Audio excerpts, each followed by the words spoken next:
park ranger told me never to sleep with my tent flaps open. I didn't listen. It was a stifling, humid night in the middle of the deep woods, and I just wanted to see the stars. I set up my campsite miles past the march trails, where the silence wasn't empty, it was heavy. Everything in the woods felt like it was listening. I finished my routine, watched the fire die down to embers, and then heard the snap of a twig that I told myself was just a raccoon. I spent the night feeling miles from civilization, just listening to the damp air and the smell of rotting pine. It started with a sound that was almost rhythmic, something dragging across the forest floor.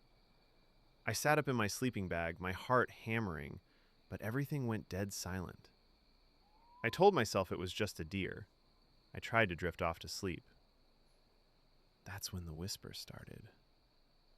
It was faint, right outside the mesh, like someone was talking into my ear.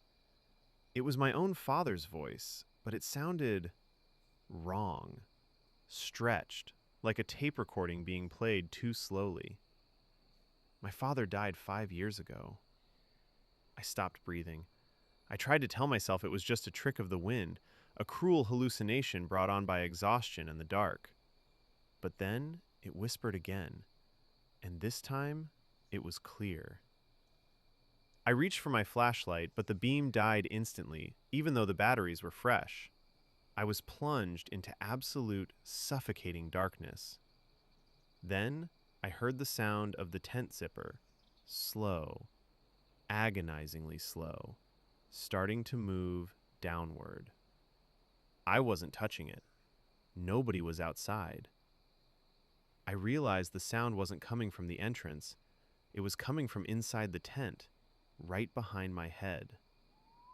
I stayed frozen, my knuckles white from gripping the sleeping bag. A cold, damp hand, with fingers that felt far too long and joints that creaked, slowly slid out from under the side of the tent, inches from my face. A voice, no longer my father's, but something hollow and ancient, rasped into my ear. I told you, never leave the flap open. If you're still listening, lock your doors tonight. Comment never camping if you're actually afraid of the dark. And subscribe, because I have a feeling something followed me back from those woods.